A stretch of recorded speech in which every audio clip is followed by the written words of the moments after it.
आज का हमारा जो टॉपिक है वो है इम्यूनोलॉजी, प्रतिरक्षा विज्ञान जैसे हम हिंदी में कहते हैं। प्रतिरक्षा की जब भी हम बात करते हैं तो प्रतिरक्षा शरीर का वो एक गुण है। प्रतिरक्षा मानव शरीर की हम यहाँ बात कर रहे हैं इम्यूनोलॉजी। तो प्रतिरक्षा मानव शरीर का वो गुण है जो कि उसको विभिन्न रोगों से बचाने का काम करता है। हम रोज दिन प्रतिदिन हम हमारे काम से बाहर जाते हैं, बाहर घूमते हैं, न जाने कितनी चीज़ों के, कितने फॉरेन एलिमेंट्स के हम संपर्क में आते हैं। आजकल वैसे भी ये चीज़ बहुत ही ज़्यादा प्रासंगिक भी हो गई है कि जो कोरोना काल जो भी चल रहा है, जिसके अंदर हम खुद को इतना प्रोटेक्ट करने की कोशिश करते हैं। हम लोग मास्क यूज़ करते हैं, हम लोग कोशिश करते हैं कि कम से कम एक्सपोज बाहर के वातावरण में हों। लेकिन जब हम एक्सपोज होते हैं बाहर, तो बाहर वातावरण से एक्सपोज होने के दौरान विभिन्न जो फॉरेन एलिमेंट्स हैं, विभिन्न जो रोगाणु हैं, वो हमारे शरीर में एंटर करने का प्रयास करते हैं। और जब वो हमारे शरीर में एंटर करने का प्रयास करते हैं तो उनमें से कई तो हमें रोगी बनाने में सक्षम होते हैं और कई जो है वो हमें रोग पैदा हमें नहीं कर सकते हैं। तो ये सब चीज़ जो डिसाइड करने का काम करता है कि कौन तो हमारे अंदर रोग पैदा करेगा, कौन जो फॉरेन पार्टिकल है वो हमारे अंदर रोग पैदा नहीं कर पाएगा, वो हमारी बॉडी उसको सहन कर लेगी, सहन करने में सक्षम होगी। ये सारा का सारा जो स्कोप है वो हमारा इम्यूनोलॉजी का है, जो हमको ये बताती है कि क्या एलिमेंट्स बॉडी में रोग पैदा कर सकते हैं, क्या एलिमेंट्स बॉडी में जाने पर बॉडी के द्वारा समाप्त कर दिए जाएंगे, बॉडी के द्वारा सहन कर लिए जाएंगे। रोग पैदा करेंगे तो कैसा रोग पैदा करेंगे, रोग पैदा होने के उपरांत क्या ट्रीटमेंट लिया जाएगा, या रोग पैदा होने के उपरांत शरीर किस तरह से उसको डिफेंड करेगा, कब तक शरीर जो है उस रोग से खुद को लड़ने के लिए सक्षम बनाएगा। ये सारा का सारा स्कोप जो है वो इम्यूनोलॉजी का है। कोरोना काल के अंदर ये इम्यूनिटी वर्ड हम काफ़ी यूज हम समझ चुके हैं। कॉमन मैन, सामान्य व्यक्ति भी जो है वो प्रतिरक्षा से कम समझता है, बल्कि इम्यूनिटी से अब वो ज़्यादा समझ पा रहा है, क्योंकि बार बार यही चीज़ बोली जाती है कि इम्यूनिटी स्ट्रांग होनी चाहिए, इम्यूनिटी बेहतर होनी चाहिए। जितनी इम्यूनिटी बेहतर होगी उतना हम कोरोना से बच पाएंगे या दूसरे रोगों से बच पाएंगे। तो इम्यूनिटी बहुत ही साधारण सा एक वर्ड हो गया है, जिसको हम सभी जान गए हैं कि इम्यूनिटी का मतलब ये है कि शरीर की रोगों से लड़ने की क्षमता। ये बहुत सामान्य सा हर व्यक्ति आज एक जान चुका है। तो हम इसी एस्पेक्ट को हम साइंटिफिक वे में, जूलॉजिकल वे में या फिजियोलॉजिकल वे के अंदर क्या है इम्यूनिटी और क्या है इम्यूनोलॉजी, उसका अध्ययन ये हमारे इस पेपर में हम लोग करेंगे। 3 शब्द यहाँ स्क्रीन पर आपको दिख रहे हैं, एक है इम्यूनिटी, एक है इम्यूनोलॉजी और तीसरा है इम्यून सिस्टम। इम्यूनिटी क्या है? तो देखिए, इम्यूनिटी जो है, जिसको हम हिंदी में कहते हैं प्रतिरक्षा, प्रतिरक्षा जो वर्ड है वो, उसका जो मूल जो वर्ड है वो मूल वर्ड है इम्यूनिटास। इम्यूनिटास जिसका मतलब है फ्रीडम फ्रॉम डिजीजेस, विभिन्न रोगों से लड़ने से या विभिन्न रोगों से मुक्ति। तो ये इम्यूनिटी वर्ड जो बना है ये बना है इम्यूनिटास से, जो कि ये शाब्दिक अर्थ देता है कि विभिन्न रोगों से मुक्ति। अब विभिन्न रोगों से मुक्ति, विभिन्न रोगों से मुक्ति का तात्पर्य है हमारे शरीर की वह क्षमता, हमारे शरीर की वह ताकत जो कि हमें विभिन्न रोगों से लड़कर उन रोगों से मुक्त बनाने की क्षमता रखती है। दैट इज इम्यूनिटी, वो इम्यूनिटी है। तो इम्यूनिटी क्या है? इम्यूनिटी शरीर की वह क्षमता है, शरीर की वह पावर है, शरीर का वह सामर्थ्य है जो कि हमें विभिन्न रोगों से लड़ने के लिए सक्षम बनाता है। जितनी ज़्यादा बेहतर किसी व्यक्ति की इम्यूनिटी होगी, उतना ही वह किसी भी डिजीज़ के प्रति रेजिस्ट होगा, वह रोग उसको आसानी से नहीं होगा। हम रोज़ देखते हैं कि दिन प्रतिदिन में देखते हैं कि कई लोग ऐसे होते हैं जिनको आसानी से बीमार नहीं होते हैं। वही हम ये कहते हुए सुनते हैं कि हमको इतने समय से बुखार नहीं आया, हमको इतने समय से बीमारी नहीं हुई। तो इसका मतलब ये है कि उनकी इम्यूनिटी बेहतर है, उनके शरीर की रोगों से लड़ने की जो क्षमता है वो बेहतर है। हम इसको रोगों से लड़ने की क्षमता से हम इसको बता सकते हैं कि रोगों से लड़ने की क्षमता जो है वो है इम्यूनिटी। जिसकी इम्यूनिटी कम हो, कमज़ोर होगी, जिसकी इम्यूनिटी कम है वो आसानी से रोगों की चपेट में आ जाएगा। इम्यूनिटी के कम होने के या इम्यूनिटी ज़्यादा होने के खूब सारे फैक्टर्स हैं, वो हम आगे किस जो भी हमारे टॉपिक्स होंगे उनके हम देखेंगे कि किस तरह से इम्यूनिटी किसी शरीर की ज़्यादा होती है, किसी व्यक्ति की ज़्यादा होती है और किसी व्यक्ति की कम होती है।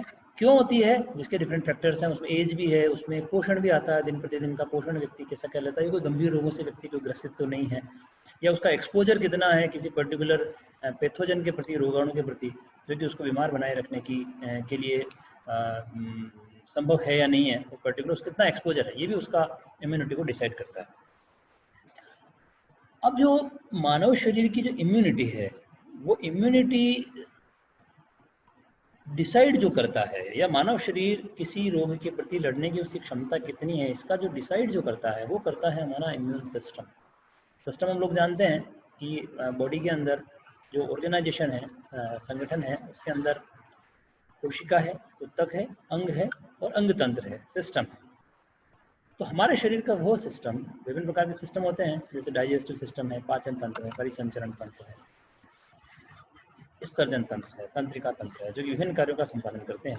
तो हमारे शरीर का वह तंत्र जो कि इम्यूनिटी से रिलेटेड कार्य करता है, शरीर को रोगों से लड़ने की क्षमता प्रदान करता है, शरीर को विभिन्न रोगों से बचाने का काम करता है, वो सिस्टम कहलाता है इम्यून सिस्टम या प्रतिरक्षा तंत्र। प्रतिरक्षा तंत्र क्या हुआ, शरीर का वह सिस्टम जो कि शरीर को विभिन्न रोगों से बचाए रखने के लिए जिम्मेदार है, और प्रतिरक्षा तंत्र, उसको हम इम्यून सिस्टम कह करके बताते हैं। अब प्रतिरक्षा तंत्र जो है, उसके अंदर विभिन्न प्रकार के ऑर्गन्स भी हैं, विभिन्न प्रकार की सेल्स भी हैं। सबसे इंपॉर्टेंट सेल्स जो प्रतिरक्षा तंत्र की हैं वो हैं लिम्फोसाइट्स। लिम्फोसाइट्स की स्टडी हम लोग जब ब्लड की स्टडी करते हैं, रुधिर के बारे में हम जब पढ़ते हैं, तो उसमें जब हम पढ़ते हैं कि परिसंचरण तंत्र में को हम दो भागों में बांट के पढ़ते हैं, एक तो हम पढ़ते हैं पहले ब्लड के बारे में, और दूसरा हम पढ़ते हैं लिम्फ के बारे में। तो जब लिम्फ की स्टडी जब हम करते हैं, तो उस लिम्फ के अंदर क्या क्या कॉन्स्टिट्यूएंट्स हैं, या फिर ब्लड की जब हम स्टडी करते हैं, तो ब्लड के अंदर हम देखते हैं कि जो WBCs हैं, उनके डिफरेंट टाइप्स हैं, तो उन्हीं टाइप्स के अंदर लिम्फोसाइट्स हैं। जो लिम्फोसाइट्स होती हैं वो हमारी इम्यून सिस्टम की बहुत इंपॉर्टेंट सेल्स होती हैं, और यही लिम्फोसाइट जो है, लिम्फ और लिम्फोसाइट, और यही लिम्फ जो है, इसी लिम्फ सिस्टम का आगे जाकर के हम देखते हैं कि लिम्फेटिक सिस्टम के अंदर विभिन्न प्रकार के लिम्फोइड टिश्यूज बनते हैं, लिम्फ ग्लैंड्स बनती हैं। तो लिम्फ ग्लैंड्स, लिम्फोसाइट्स, ये सारे मिलकर के और शरीर का पूरा एक इम्यून सिस्टम बनाते हैं, जो कि शरीर को विभिन्न रोगाणुओं से रक्षा करने का काम करती है। अब इम्यून सिस्टम जो होता है वो हमारे शरीर के भीतर है, जो कि शरीर को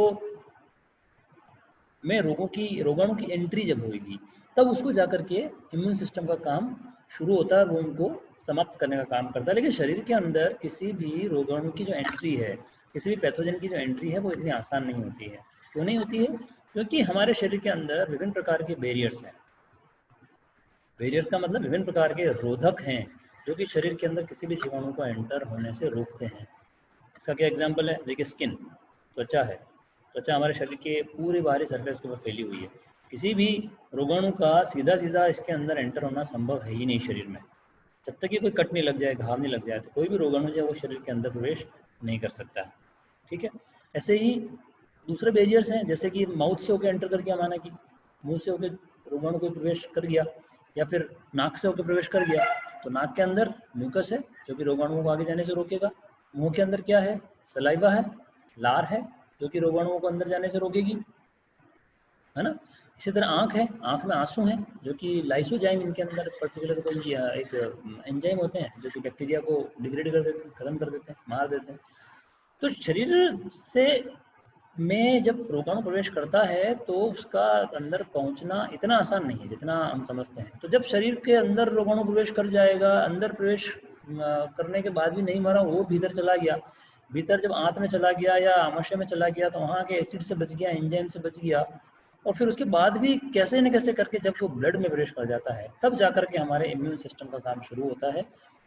तब वो काम करना शुरू होता है। उसकी विभिन्न जो एक्टिविटीज़ हैं, तो हम आगे देखेंगे किस तरह से वो एक्टिवेट होता है, किस तरह से उसके डिफरेंट मैकेनिज्म्स हैं, वो मैकेनिज्म्स एक्टिवेट होती हैं, और उसको जो पैथोजन है, उस पैथोजन को क्या करती है?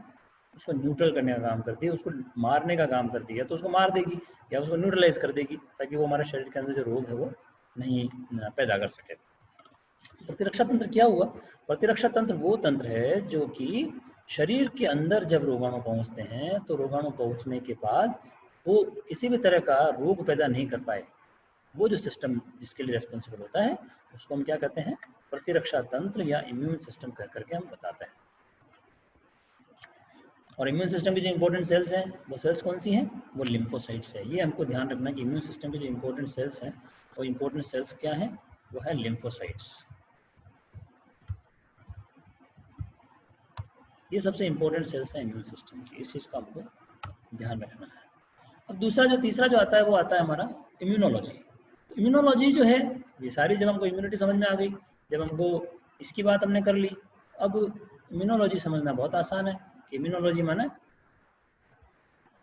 स्टडी ऑफ इम्यून सिस्टम या स्टडी ऑफ इम्यूनिटी, शरीर का जो तंत्र विभिन्न प्रकार के रोगाणुओं से रक्षा करता है, उसके जो डिफरेंट एस्पेक्ट हैं, कैसे रोग रक्षा करता है, क्या उसकी मैकेनिज्म है, क्या उसकी कार्य प्रणाली है, उसमें कौन कौन से सेल्स इन्वॉल्व हैं, उसमें क्या क्या गतिविधियां संपन्न होती हैं, है ना।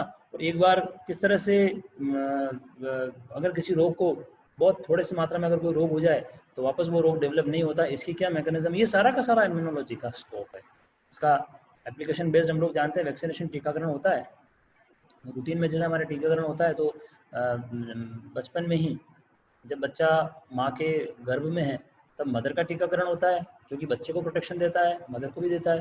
बाद में जब बच्चा होता है तो बच्चा होने के तुरंत बाद उसको कुछ टीके लगाए जाते हैं जो कि लगभग साल 1.5 साल 2 साल 3 साल तक उसके वैक्सीनेशन चलता रहता है, टीकाकरण चलता रहता है। तो उस टीकाकरण का क्या आधार है, किस तरह से उस टीका लगाने से उसको किसी रोग से राहत मिलती है, उस रोग से उसको सुरक्षा मिलती है, ये भी सारा जो स्कोप है, ये सारा स्कोप हमारा किसका है, ये हमारा इम्यूनोलॉजी का स्कोप है। तो इम्यूनोलॉजी सीधी सीधी बात है, immunos plus logos, logos mean study, study of immunity, study of immune system. ये पूरा जो हमने अभी तक जितने भी बात की उसके सारी स्टडी जो हम लोग करेंगे वो सारी स्टडी जिसके अंदर की जाएगी वो स्टडी किसमें की जाएगी, इम्यूनोलॉजी के अंदर की जाएगी।